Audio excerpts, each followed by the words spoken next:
পৃথিবীতে বসবাস করার জন্য মানুষের খুব গুরুত্বপূর্ণ একটা বিষয় হচ্ছে একটা ঘর।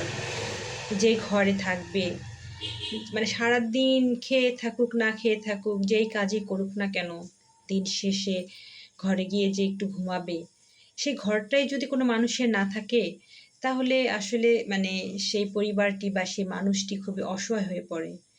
ঠিক তেমনি আমাদের মাদারীপুরের একটা প্রতিবন্ধী দম্পতি দেলোয়ার এবং শাহিদা, তারা এমনিতেই দুইজনই প্রতিবন্ধী, হাঁটতে পারে না, কোনো কাজ করতে পারে না। তার উপরে তাদের একটি মাত্রই তাদের সম্পত্তি ছিল, সেটা হচ্ছে একটা থাকার ঘর, তাও পাটখড়ির বেড়া দিয়ে তৈরি।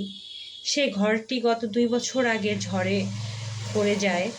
এরপরে তারা সেই ঘরটি যে ঠিক করবে সে টাকা তাদের নেই। এই জন্য আমাদের নকশিকাতার পক্ষ থেকে একটা উদ্যোগ নেওয়া হয়েছে যে ফেসবুকে যে বন্ধুরা আছেন তাদের মাধ্যমে একটু একটু করে বা অল্প অল্প করে কিছু টাকা সংগ্রহ করে তা একত্রিত করে এই অসহায় পরিবারটিকে যেন আমরা একটা নতুন ঘর উপহার দিতে পারি, সেই অনুযায়ী আমরা কাজ করছি। তো ইতিমধ্যে আমাদের 42,000 টাকা সংগ্রহ হয়েছে।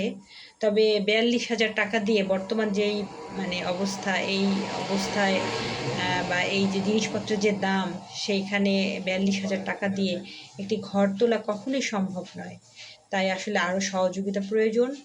আপনারা যদি একটু এগিয়ে আসেন, তাহলে হয়তো এই অসহায় পরিবারটিকে আমরা একটা ঘর উপহার দিতে পারবো, যে ঘরটি হবে তার একটা নিরাপদ স্থান, তার সারা জীবনের একটা সম্বল। তাই আসুন আমরা একটু একটু করে এগিয়ে আসি, যার যতটুকু সামর্থ্য আছে একটু সহযোগিতা করি, তাহলে আমরা এই অসহায় পরিবারটিকে একটি ঘর উপহার দিতে পারবো।